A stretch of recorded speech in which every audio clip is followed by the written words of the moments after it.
नमस्ते, उम्मीद करता हूँ आप लोग अच्छे होंगे। जैसा कि आप लोग को पता है कि बिहार में तकनीकी सहायक जो पंचायती राज के द्वारा तकनीकी सहायक की बहाली चल रहा है। ऐसे में बहाली से जुड़ी जो अपडेट है, मेरिट लिस्ट को लेकर और अन्य जो अपडेट है इस वीडियो में मिलेगा, तो वीडियो को लास्ट तक देखिएगा। वीडियो अच्छा लगेगा तो लाइक कीजिएगा, कमेंट कीजिएगा, साथ ही चैनल पे नए होंगे तो चैनल को सब्सक्राइब कर लीजिएगा। चलिए सबसे पहले हम ये बताते हैं, जैसा कि आप लोग को पता है कि एक ही वेबसाइट के माध्यम से सभी का आवेदन लिया गया था और आप अगर आवेदन किए होंगे तो किसी एक जिले में आवेदन किए होंगे, क्योंकि ये वैकेंसी जिले वाइज थी और जिले वाइज वैकेंसी होने के कारण इसका जो मेरिट बन रहा है वो हर एक जिले का अलग अलग बन रहा है। तो ऐसे में जो मेरिट कहाँ का बन गया है, कहाँ का मेरिट आप चेक कर पाएंगे। साथ ही अगर आप उससे संबंधित कुछ आपत्ति करना चाहते हैं तो कब से कब तक करना होगा, तो सारी जानकारी इस वीडियो में देखिए। इस वैकेंसी से जो जुड़ी जो अपडेट है, जैसे कि आप जानते हैं कि पंचायती राज का ये ऑफिशियल वेबसाइट बनाया गया आवेदन के लिए।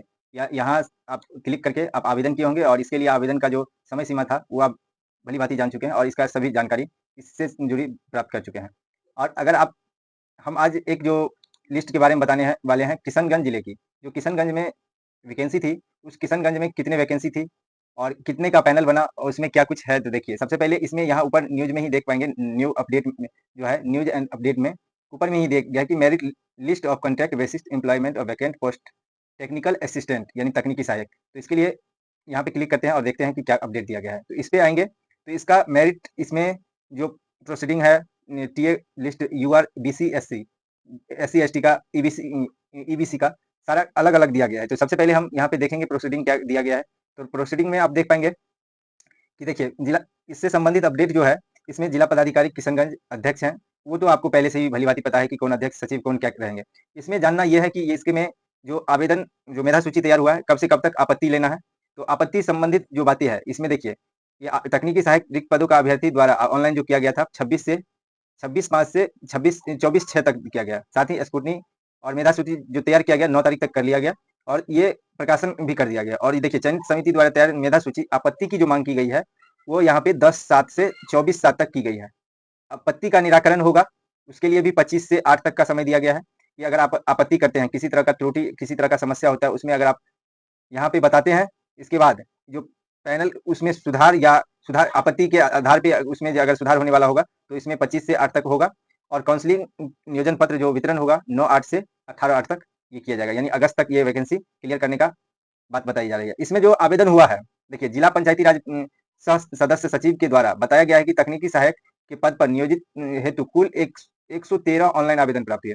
किशनगंज में मात्र 113 ऑनलाइन प्राप्त हुए, जिसमें अब ये देखने की बात है कि सीट कितना था, तो सीट का भी क्लियर करेंगे। तो वीडियो आगे तक देखिए। देखिए उक्त पद में नियोजन हेतु अनुसूचित जाति के एक पद, अत्यंत पिछड़ा वर्ग के एक पद रिक्त हैं। उक्त रिक्त पद के विरुद्ध कोटिवार निम्न प्रकार ऑनलाइन आवेदन प्राप्त हुआ। देखिए 2 ही पद थे, एक अनुसूचित जाति और एक यानी पिछड़ा वर्ग के जो ईबीसी और एससी एसटी का दो, यानी यहाँ पे सॉरी, इसमें अनुसूचित जाति का एक पद और अत्यंत पिछड़ा वर्ग का एक पद है, जो ईबीसी और एससी का यहाँ पे दिया गया था। तो इसमें देखिए जो आवेदन प्राप्त हुए 113 आवेदन प्राप्ति हैं, तो वो कौन कौन किए। देखिए अनारक्षित युवा से 17 आवेदन आए हैं, पिछड़ा वर्ग के 23 आवेदन आए हैं, अत्यंत पिछड़ा वर्ग के 55, अनुसूचित जाति के 17 और अनुसूचित जनजाति का एक आवेदन हुआ है। तो सबसे पहली बात यह है कि जो जहाँ पे वैकेंसी नहीं है, सीट जिस कैटेगरी में अगर वहाँ आवेदन हुआ है तो वैसे ही वो रिजेक्ट माने जाएंगे, जैसा कि आपको पहले ही पता था। तो इसमें कौन रिजेक्ट माने जाएंगे, इसमें देखिए टीए यूआर और बीसी एसटी। तो ऐसे में यहाँ सीट यहाँ यूआर का नहीं था, बीसी का नहीं था, तो वैसे ही इस लिस्ट को कैंसिल माना जाए। और ऐसे में किनका किनका नाम आया है, इसमें आप देख पाएंगे कि यहाँ से 1 नंबर से लेकर आपको कितना गया है, जनरल 41 ऐसे कैंडिडेट हैं जो यूआर और बीसी में आवेदन किए हैं। जो यहाँ पे आप क्या कारणवश उसका रिजेक्ट किया गया है, देखिए 1 कोटि के लिए रिक्त शून्य है। जिन कोटि का रिक्त शून्य है उसमें भी अगर आवेदन हो गया है तो स्वतः ही आवेदन रद्द माना जाएगा, उससे इसमें कोई दावा आपत्ति या नहीं करने से कोई मतलब नहीं है। और साथ ही इसमें दूसरा जो लिस्ट हम दिखाने वाले हैं वो एससी का दिखाने वाले हैं। तो एससी का क्या है, तो इसमें आप खोलेंगे और देख पाएंगे।